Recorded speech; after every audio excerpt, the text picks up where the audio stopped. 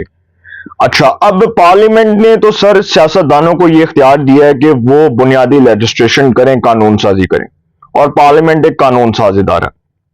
اب پارلیمنٹ کو تو یہ اختیار مل گیا نا، پارلیمنٹ کو یہ اختیار، سیاستدانوں کو یہ اختیار ملا کہ وہ 26ویں آئینی ترمیم کریں۔ انہوں نے 26ویں آئینی ترمیم کر دی، آج نہیں تو سر کل ہونی تھی۔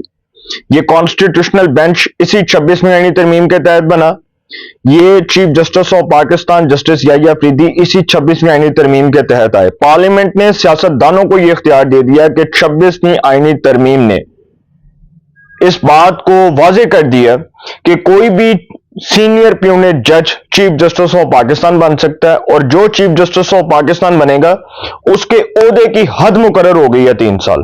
وہ 3 سال کے لیے اس کی ٹرم فکس ہو گئی ہے کہ وہ 3 سال کے لیے چیف جسٹس آف پاکستان کے عہدے پر فائز رہے گا۔ جسٹس یحییٰ افریدی 62 سال کی عمر میں ریٹائر ہو جائیں گے، 65 والی شرط جج کی ختم ہو گئی ہے کہ وہ 65 میں ریٹائر ہوگا۔ اسی 26ویں آئینی ترمیم کو چیف جسٹس نے مانا، اسی 26ویں آئینی ترمیم کو کانسٹیٹیوشنل بینچ نے مانا، اسی 26ویں آئینی ترمیم کے تحت جسٹس امین الدین خان جو ہیں وہ آئینی بینچ کے سربراہ بنے۔ تو سر جو 5 آنریبل ججز اسلام آباد ہائی کورٹ کی سینیورٹی لسٹ کو سپریم کورٹ آف پاکستان میں چیلنج کر رہے ہیں، سر ان کی درخواست فارغ ہو جائے گی، اس لیے کیونکہ چیف جسٹس اسی 26ویں آئینی ترمیم کے تحت آئے ہیں، آئینی بینچ اسی 26ویں آئینی ترمیم کے تحت بنا، اور پارلیمنٹ کو یہ اختیار مل گیا کہ وہ کسی بھی سینئر جج کو، ہائی کورٹ کے سینئر جج کو دوسری ہائی کورٹ میں ٹرانسفر کر سکتا ہے، اس کا ٹرانسفر ہو سکتا ہے۔ یہ پارلیمنٹ کے پاس اختیار ہے، سیاستدانوں کے پاس اختیار ہے۔ جسٹس سرفراز ڈوگر کا ٹرانسفر ہوا لاہور ہائی کورٹ سے اسلام آباد ہائی کورٹ، وہ اسلام آباد ہائی کورٹ کے قائم مقام چیف جسٹس بن گئے۔ جسٹس عامر فاروق اسلام آباد ہائی کورٹ کے چیف جسٹس، وہ سپریم کورٹ کے جج بن گئے۔ غالب امکان ہے کہ جو سپریم کورٹ میں نئے 8 ججز کا اضافہ ہوا ہے جنہوں نے بھی حال ہی میں حلف اٹھایا ہے، ان میں سے اگلی بار کوئی چیف جسٹس بن جائے سپریم کورٹ آف پاکستان کا، کچھ بھی ہو سکتا ہے سر۔ اور پھر جو ججز کمیٹیوں کے والے سے فیصلے ہوئے ہیں جس کو چیف جسٹس نے اپڈیٹ کیا، اس میں 4 ججز تو فارغ ہو گئے، جسٹس اطہر من اللہ، جسٹس عائشہ ملک، جسٹس منصور علی شاہ اور جسٹس منیب اختر۔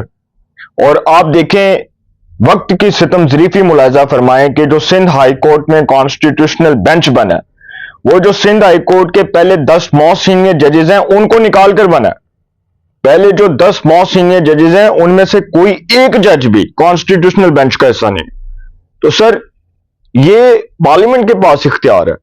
پہلے ہم اس بات کو روتے تھے کہ جی پارلیمنٹ کو کام نہیں کرنے دیا جاتا، پارلیمنٹ جو ہے وہ بے اختیار ہے، پارلیمنٹ قانون سازی نہیں کر سکی۔ اب جب پارلیمنٹ کام کر رہی ہے، قانون سازی کر رہی ہے، پارلیمنٹ کے پاس بے تحاشا اختیارات آ رہے ہیں، پارلیمنٹ بنیادی لیجسلیشن کر رہی ہے، تو ہم رنڈی رونا رو رہے ہیں کہ جی پارلیمنٹ یہ کیوں کر رہی ہے۔ ہمارے کچھ زیر صحافی وہ اس بات کے پیچھے لگ گئے کہ جی عدلیہ کی آزادی پر حملہ ہے، عدلیہ کی بالادستی کے اوپر حملہ ہے، عدلیہ کو ہائی جیک کر لیا گیا، یہ جوڈیشل مارشل لا لگ گیا۔ مطلب اس قسم کی باتیں ہو رہی ہیں نا، تو اس قسم کی باتیں کرنے کا مقصد یہ ہے کہ ڈس انفارمیشن پھیلائی جا رہی ہے، پھر جھوٹ کا سہارا لیا جا رہا ہے، پھر بہتان تراشی سے کام لیا جا رہا ہے، پھر وہی نفرت کے بیچ بوئے جا رہے ہیں، پھر وہی جو ہے وہ کام کروایا جا رہا ہے۔ تو سر میں حیران ہوں ان لوگوں کے اوپر کہ یہ کسی حال میں خوش نہیں ہے۔ جب وہی جوڈیشل انجینئرنگ ہوتی تھی، جب وہی جوڈیشل ایکٹیویزم ہوتی تھی، تب بڑا بولا جاتا تھا، تب بڑے واویلے ہوتے تھے کہ جی یہ نہیں ہونا چاہیے۔ اب جب کام ایک سمت کے تحت چل رہا ہے، ایک ٹریک کے اوپر جا رہا ہے، ایک پٹری کے اوپر جا رہا ہے، پھر ہم رو رہے ہیں۔ ہم کسی حال میں خوش نہیں ہیں۔ تو ہمیں تو آج خوش ہونا چاہیے کہ اس پارلیمنٹ نے کم از کم اپنے جو ہے نا وہ ماضی سے سبق سیکھا ہے۔ جس طرح پاکستان کی اسٹیبلشمنٹ نے اپنے ماضی سے سبق سیکھا ہے، اسی طرح ہمارے سیاستدانوں نے اپنے ماضی سے سبق سیکھا ہے، اور یہ کام بہت سال پہلے ہو جاتا تو میرا خیال ہے آج یہ ہم اس کے اوپر واویلا نہ کر رہے ہوتے، آج ہم اس کے اوپر چیخو پکار نہ کر رہے ہوتے۔ تو آج اگر یہ کام ہو گیا تو اس کو اپریشیٹ کریں، پوری قوم اس کو اپریشیٹ کر رہی ہے، آپ بھی کریں۔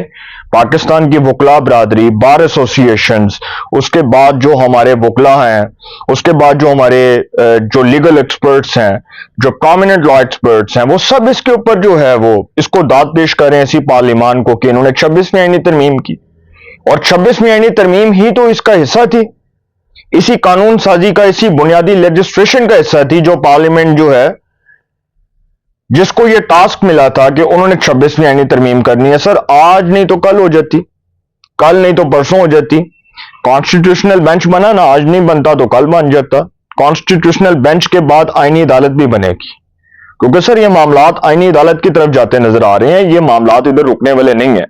تو جو ججز ہیں 5 آنریبل ججز جنہوں نے سینیورٹی لسٹ کو چیلنج کیا، مجھے نہیں لگتا کہ ان کی سینیورٹی لسٹ جو ہے اس کے اوپر کوئی ایسا فیصلہ آئے گا کہ فیصلہ ریورس ہو جائے اور چیف جسٹس اسلام آباد ہائی کورٹ جو قائم مقام چیف جسٹس ہیں جسٹس سرفراز ڈوگر اور جو 2 ججز ہیں جسٹس محمد آصف اور جسٹس خادم حسین سمرو، ان کو کام کرنے سے روک دیا جائے. ایسا ہوتا نظر نہیں آ رہا، بلکہ وہ جو ججز نے درخواست دائر کی آئینی درخواست وہ مسترد ہو جائے گی.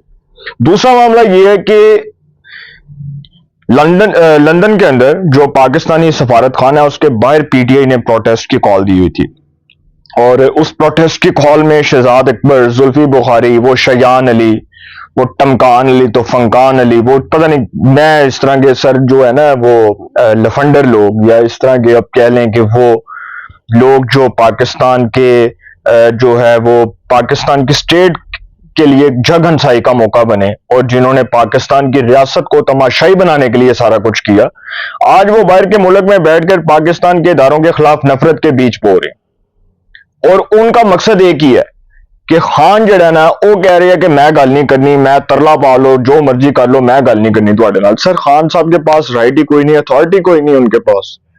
وہ کسی سے بات کریں، وہ خود بات کریں تو سمجھ بھی آئے. وہ خود کسی کو کہیں گے جی ہاں بھائی مجھ سے بات کرو، وہ تو جیل میں بیٹھے. ہم نے سستے ویوز لینے کے لیے، سستی ریٹنگز لینے کے لیے بیڑا غرق کر دیا اس ملک کا. ہم نے ڈالرز کے لیے، ڈالرز کی آڑ میں پیسے وصول کرنے کے لیے اس ملک میں صحافت کا بیڑا غرق کر دیا. ہم نے پاکستان کے قانون کا، پاکستان کے انصاف کا بنیادی طور پر قتل عام کر دیا، جھوٹ پھیلا پھیلا کر. سارا دن جھوٹ بولنا ہے ہم نے، سارا دن ہم نے جھوٹ بولنا ہے، کوئی کام نہیں ہے. تو سر جنہوں نے پاکستان کے سفارت خانے کے باہر، لندن میں پاکستانی سفارت خانے کے باہر پروٹیسٹ کیا، انہوں نے عمران خان صاحب کی بربادی کا ایک اور صفحہ جو ہے اس میں اضافہ کر دیا. انہوں نے عمران خان صاحب کی بربادی کی ایک اور داستان رقم کر دی، اور انہوں نے خان صاحب کو دراصل برباد کرنے کا، ان کو تباہ کرنے کا جو ٹھیکہ اٹھا رکھا ہے، جو انہوں نے بیڑا اٹھا رکھا ہے، اس میں سر اضافہ ہو چکا ہے. کیونکہ خان صاحب نے بچنا تو کوئی نہیں ہے. اس نظام کے اندر عمران خان کی معافی کی گنجائش موجود نہیں ہے. یہ غریب، یہ فقیر، یہ درویش آپ کو پہلے دن سے کہہ رہا ہے جو چور کی سزا وہ اس فقیر کی سزا. اگر یہ میری بات غلط ہوگی، سر خان صاحب جو ہیں وہ اپنے جرائم کی سزا خود کاٹیں گے، اور جو ان کے جرائم ہیں اس کے اوپر پاکستان کی ریاست خاموش تماشائی نہیں بن سکتی. پاکستان کی ریاست کا فیصلہ ہے کہ 9 مئی is not a false flag operation, it's a reality. یہ ایک حقیقت ہے کہ 9 مئی ہوا. آپ نے دیکھا کہ ملٹری انسٹالیشنز کے اوپر حملے ہوئے، کور کمانڈر ہاؤس پر حملہ ہوا. ریاست نے فیصلہ کیا کہ 9 مئی کے اندر ملوث تمام کردار ان کو عبرت کا نشان بنایا جائے گا، ان کو ٹریس کیا جائے گا، ان کے خلاف ملٹری کورٹس میں کیسز چلیں گے. فوجی عدالتوں کا مقصد یہ نہیں ہے کہ آپ اپنے ملک کے سویلینز کی جگ ہنسائی کرنے کے لیے فوجی عدالتیں بناتے ہیں. فوجی عدالتیں بنانے کا مقصد یہ ہے کہ فوجی عدالتیں ہی اس لیے بنی ہے کہ جو جرائم ہوئے اس ملک کے اندر جو سویلینز نے کیے وہ فوجی عدالتوں کے زمرے میں آتے ہیں. وہ فوجی عدالتوں کے علاوہ کوئی اس ملک میں ایسی عدالت نہیں ہے جو اس کا فیصلہ کرے گی. مجھے کوئی شوق نہیں ہے کہ میرے پاکستان کی جو فوج ہے وہ میرے پاکستان کی سویلینز کو سزائیں دے، لیکن جب آپ نے خود موقع فراہم کر دیا، خود جواز فراہم کر دیا، تو سر اپنے آپ کو آپ نے خود برباد کیا، اور آپ نے اپنی بربادی کی داستان رقم کر دی. اور خان صاحب کی بربادی کی اس داستان رقم کرنے میں یہ زلفی بخاری، شہزاد اکبر، فواد چودھری، فلانا ٹمکانا، یہ سب ملوث ہیں. ان سب نے خان صاحب کو اس مقام تک پہنچا دیا ہے، اور خان صاحب کی بربادی کی ایک اور داستان رقم ہو گئی ہے، بلکہ اس میں اضافہ ہو گیا. اب تو خان صاحب کا بچنا اس نظام کے اندر مشکل ہی نہیں بلکہ ناممکن ہو چکا ہے. اپنی رائے کا کمنٹس میں ضرور اظہار کیجیے گا. انشاءاللہ ایک نئے سیگمنٹ کے ساتھ پہ ملاقات ہوگی. اپنا بہت خیال رکھیے گا. اللہ نگہبان.